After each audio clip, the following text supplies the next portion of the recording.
Bonjour, on va vous parler de Bougival. Non, vraiment, ce n'est pas trop tôt. Bah oui, si on prend le temps, on se jette pas sur les actualités comme des morts de faim. Par contre, Bougival, on est d'accord, c'est un très gros morceau, donc aujourd'hui on va parler que d'un aspect très précis. Et puis on va aller vite, parce que ma chef elle a dit que les vidéos étaient trop longues. Donc allez, on y va. Jeff, générique. Ah pardon, on va parler de la notion d'État calédonien. Jeff, générique. Bon alors, ça dit quoi exactement cet accord de Bougival concernant la notion d'État? Attention, je vous parle du document qui a été signé le 12 juillet par tout le monde. Je ne vous parle pas de ce qui a pu être écrit par la suite par le comité de rédaction. Donc, dans ce texte du 12 juillet, en fait, il n'y a pas grand-chose. Il est convenu d'une organisation institutionnelle sui generis de l'État de la Nouvelle-Calédonie au sein de l'ensemble national, inscrit dans la Constitution de la République française. Il pourra être reconnu par la communauté internationale. Donc là, déjà, normalement, vous vous posez une question. Et la question est qui est plus fort entre Son Goku et Saitama de One Punch Man? Attends, mais vous faites quoi là, monsieur Astro? Et puis, c'est pas du tout ça la question qu'on se pose. Mais c'est une bonne question. Non, pas du tout. Pas du tout.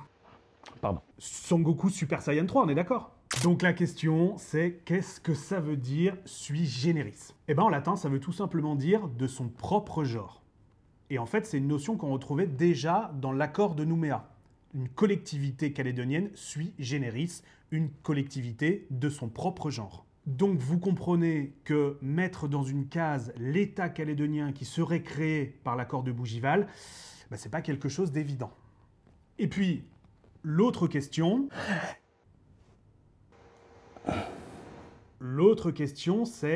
c'est quoi un État? Ce qui définit un État, c'est 4 points. C'est un territoire, une population qui est rattachée, un gouvernement qui administre tout ça, et enfin la possibilité de lier des relations à l'international.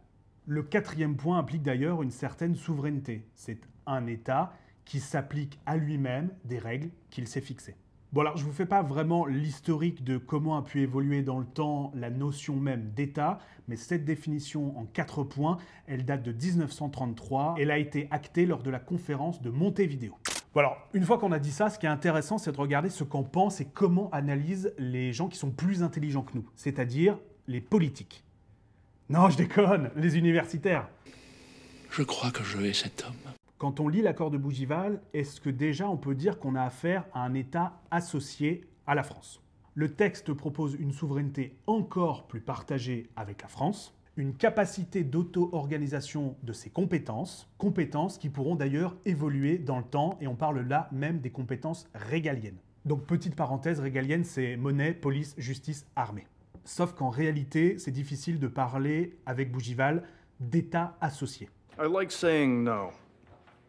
C'est en tout cas l'analyse que fait Léa Havard, elle est professeure en droit public à l'université de la Nouvelle-Calédonie. Elle dit « A priori, ce n'est pas un État associé, cette organisation institutionnelle proposée ne semble pas être une entité souveraine, même si l'accord ne tranche pas la question. » En fait, ce qui caractérise un État associé, c'est d'abord qu'il y a une souveraineté. Souveraineté d'un État avec les critères qu'on a vus tout à l'heure. Et qui, par la suite, décide de déléguer certaines compétences. Alors très souvent, c'est l'armée, la police, la justice. Mais malgré cette délégation, l'État, à l'origine, reste souverain et a une personnalité internationale. C'est compliqué, mais c'est compliqué! Donc est-ce que, d'un autre côté, on peut dire que Bougival créerait un État fédéré? Là, c'est pas forcément beaucoup plus clair. Et les universitaires sont pas forcément tous d'accord. En fait, on a des critères créés par Bougival qui font penser à du fédéralisme. On a une très large autonomie et une union entre deux territoires qui est inscrite dans la Constitution. Sauf que dans Bougival, on retrouve une notion de reconnaissance internationale. Et ça, c'est pas très fédéralisme. Pour vous donner un exemple un peu peut-être caricatural, c'est comme si chez nos voisins australiens, l'État du Queensland avait un siège à l'ONU. Et à ça, on peut ajouter que les États fédérés, souvent, gardent des compétences régaliennes. Je pense par exemple à la police ou à la justice. Mais encore une fois, certains universitaires ne sont pas tout à fait d'accord et pensent que Bougival créerait un fédéralisme. En fait, si vous voulez aller plus loin, je vous renvoie vers notre site internet. Ma collègue Coralie Cochin a fait un travail de rencontre avec certains universitaires qui explique très bien tout ça. Le lien, il est dans la description. Donc en fait, finalement, l'État calédonien que créerait Bougival n'est ni vraiment de l'association, ni vraiment du fédéralisme, c'est du sui generis. Dona eis requiem. de son propre genre. Ce qu'on peut rajouter, c'est que ces notions d'État associé, d'État fédéré, c'est des concepts qu'on connaît dans le Pacifique. Des États de type fédéral, il y en a 2. Je vous ai cité l'Australie tout à l'heure, il y a aussi les États fédérés de Micronésie. C'est assez facile, c'est écrit dans le nom. Puis les États associés, il y en a 5. Les États fédérés de Micronésie. Pardon ? Parce qu'on peut être un État fédéré et un État en association. Et puis aussi Marshall et Palau. Micronésie, Marshall, Palau sont associés aux États-Unis. Les 2 autres territoires qui sont associés, ce sont Niue et les îles Cook, associés à la Nouvelle-Zélande. Et ce qui est intéressant quand on regarde ces exemples, c'est que même si sur le papier le statut est le même, dans les faits, ce sont des situations extrêmement différentes. Pour les 3 États qui sont liés aux États-Unis par exemple, sur le papier, ils gardent une très grande indépendance. Ils ont notamment un siège à l'ONU, que ce soit pour les États fédérés de Micronésie, pour Palau ou pour les îles Marshall. Mais dans les faits, avec un partenaire aussi puissant que les États-Unis, que ce soit sur le plan politique, militaire ou économique, en réalité, ces 3 territoires indépendants ne le sont pas tant que ça.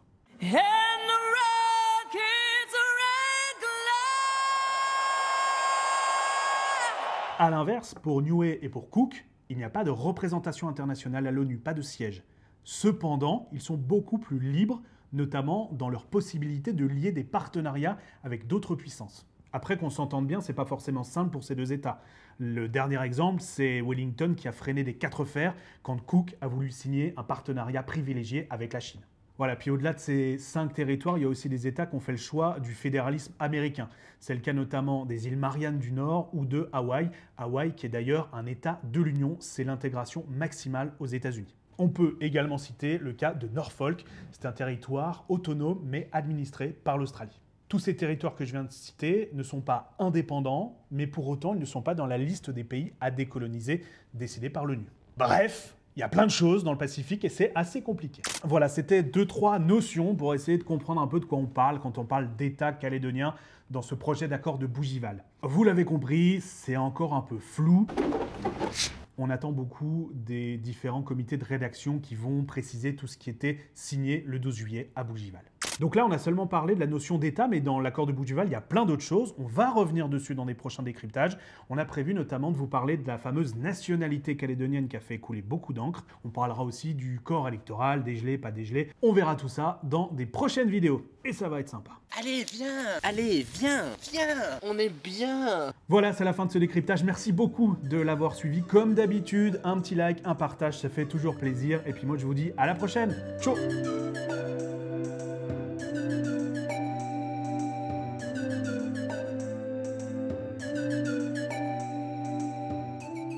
On est bien d'accord. Sangoku. Bien sûr. Sangoku, bien Je t'allais dire évidemment. Saitama. Non. Après Saitama... Mais non, Sangoku. Son Goku, Super Saiyan. Super Saiyan 3. 3, voilà, on est bien d'accord. Les enfants, tout ce qui vient après Dragon Ball Z, Ça n'existe pas. pas. Voilà, Merci. on est bien d'accord.